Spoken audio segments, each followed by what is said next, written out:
हुमायूं मोहम्मद साहब, नून लीग इनके इल्ज़ामात को मुस्तरद कर रही है। खुद इलेक्शन कमीशन के जो मातहत अफसरान थे लियाकत चट्टा साहब के, वो सामने आ चुके हैं। उन्होंने तो आकर प्रेस कॉन्फ्रेंस भी कर दी और उन्होंने बता दिया कि ऐसा कुछ भी नहीं था। उनको ऐसी कोई इंस्ट्रक्शंस नहीं दी गई थी कि किसी नतीजे को तब्दील करना है या किसी हारे हुए बंदे को जितवाना है। तो अब पाकिस्तान तहरीक इंसाफ का क्या मौक़िफ़ है इस पूरी सूरत हाल पर? तहकीकात तो शुरू हो चुकी हैं।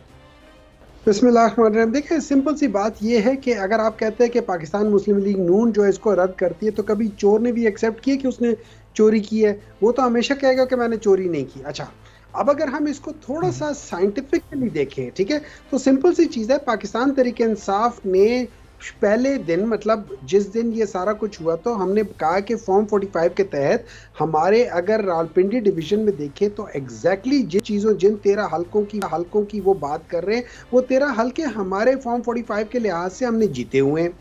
हम उसमें ये कहते हैं कि देखें, खाली पाकिस्तान तहरीक इंसाफ के पास या खाली PMLN के पास तो फॉर्म 45 नहीं है ना, बाकी भी कैंडिडेट्स हैं, उनके पास भी फॉर्म 45 है।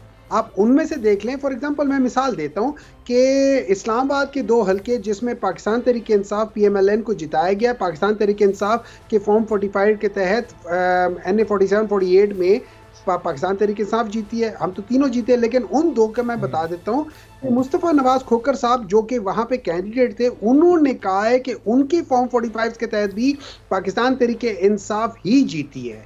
अच्छा, फिर बाकी जगहों पे कर ले, पैपन को देख ले, उसने क्या क्या। अच्छा, फिर हम उसके अलावा छोटे से चंद एक एविडेंस को देखते हैं। खाली एक कमिश्नर नहीं था। अच्छा, इस कमिश्नर की वीडियोस हैं जब वो कहते हैं ना कि कमिश्नर किसी जगह पे नहीं है। ये याद रखें, जैसे पिंडी में डिप्टी कमिश्नर था, वो इन सब चीजों का वो इंचार्ज था, वो कर रहा था, एज एन RO कर रहा था, तो डिप्टी कमिश्नर कमिश्नर के अंडर आता है।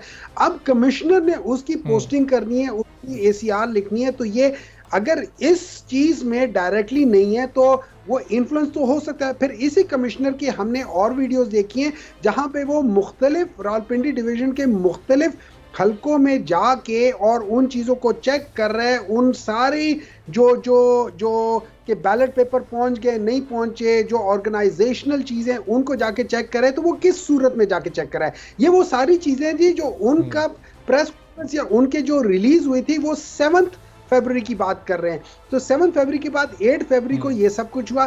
अब ये लोग कहते हैं कि जी उनका ज़मीर 8 दिन बाद कैसे जाके, देखें, जिनका ज़मीर मरा हो उनको कैसे पता कि ज़मीर कब जागता है, कैसे जागता है। मरे हुए का ज़मीर तो कभी नहीं जागता ना। ज़मीर कब जागता है? जब आप इतनी बड़ी कैपेसिटी में गलत काम करना शुरू कर दें। ये जो ज़मीर 8 दिन बाद भी जागा, वो सिर्फ वो बयान की हद तक तो जागा। उस बयान के साथ अगर कोई शवाहिद दिए जाते, कोई सबूत दिए जाते, किसने उनको अहकामात दिए, वो किस सूरत में अहकामात उन तक आए, फिर उन्होंने अपने मातहत अमले को किस तरह से अहकामात आगे फॉरवर्ड किए जो बकौल उनके उन्होंने वो गलत काम लिया लोगों से, तो कहीं तो उसके कोई तो शवाहिद सबूत होने चाहिए थे। कोई मैसेजेस होते, कोई वॉइस नोट्स होते, कोई डॉक्यूमेंट होता।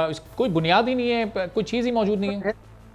इस तरह है, हम लोगों ने अभी रिसेंटली 2-3 केसेस ऐसे देखे हैं जिसमें बगैर शवायद के लोगों के बयान के ऊपर, और वो भी थर्ड पार्टी बयान के ऊपर, हम लोगों ने देखा है कि इमरान खान को किसी में निकाह केस, किसी में किस चीज़ में कहाँ क्या सजा दी थी, उसमें किसी के पास क्या शवायद थे, उसमें आप लोगों ने just because of discrediting someone आपने सारी चीज़ें कर ली। नंबर 2, मैं जो इन्वॉल्व हूँ, डायरेक्टली इन्वॉल्व हूँ, मैं कहता हूँ कि मैंने ये किया। और ये याद रखे, ये बंदा प्रेस कॉन्फ्रेंस करके सारा ब्लेम उठा रहा है, ये किसी के ऊपर डाल नहीं रहा। हाँ, अगर ये रिटायरमेंट के बाद 25-30 दिन बाद, 6 महीने बाद उठ के खड़ा होता तो मैं कहता कि उस वक्त क्यों नहीं किया। तो ये तो हाजिर सर्विस में, और इसको जो रिटायर हो रहा है और ये बेनिफिट लेके आराम से निकल के अमेरिका से बयान भी दे सकता था, लेकिन उसने अमेरिका से बयान नहीं दिया, उसने यहाँ पे खड़े होके बयान दिया और उसने अपने आप को पुलिस के हवाले किया। इससे बड़ा एविडेंस क्या हो सकता है? अच्छा, अब ये कहते हैं को बयान दे। मुझे बात बताएं, इस किस्म का गलत काम करने में